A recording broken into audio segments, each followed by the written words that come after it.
መጽሐፈ ሲራክ ምዕራፍ 14 በአፉ ያልተሰነካከለ ሰው ብፁዕ ነው። ኃጢአተኛ ሰውን ግን ሐዘን አያስደነግጠውም። ሰውነቱን የማያሳዝን ተስፋውንም የማይቆርጥ ሰው ብፁዕ ነው።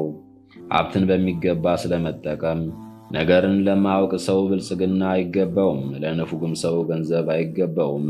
ሰውነቱን የሚነፍጋት ሰው ለሌላ ያከማቻል፣ ሌላ ሰው ግን በገንዘቡ ደስ ይለዋል። ሰውነቱን የሚነፍግ በገንዘቡም ደስ የማይለው ሰው ለማን ይለግስ ዘንድ አለው? ሰውነቱን ከሚነፍግ ሰው የሚከፋ የለም፣ ለክፋቱም እርሱ ፍዳ ይሆነዋል። በጎ ቢያደርግም ባረጀ ጊዜ ብቻ ነው፣ ኋላም ክፋቱን ያሳውቃል። የንፉግ ሰው ዓይኑ ክፉ ነው፣ ከድሃ ፊቱን የሚመልስ ሰውነቱን ቸል ይላል።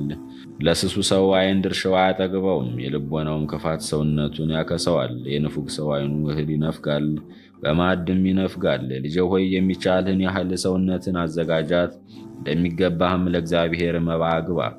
ሞት እንደማይቀር አስብ፣ የምትሞትባትም ቀን ትቀራለች ብለህ አትጠራጠር።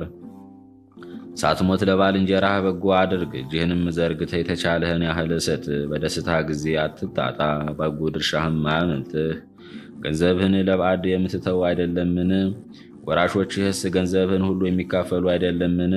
ገንዘብህን አንስተህ ስጥ፣ ሰውነትንም ደስ አሰኛት። በመቃብር የምታገኘው ደስታ የለምና ሰው ሁሉ እንደ ልብስ ያረጃል። ሞትን ትሞት ዘንድ የሕግ ትእዛዝ ተሰርቷልና። ቅጠሉ ጭፍቅ ያለ የእንጨት ቅጠል የመጀመሪያው ቅጠል እንደሚረግፍ የኋላውም እንደሚለመልም ደማዊና ሥጋዊ ፍጥረት ሁሉ እንዲሁ ነው። ይህ ይወለዳል፣ ያም ይሞታል። ሥራው ሁሉ ፈጽሞ ይጠፋል፣ ሰሪውም ከሥራው ጋር ይጠፋል። ጥበብን በመፈለግ የሚገኝ ደስታ።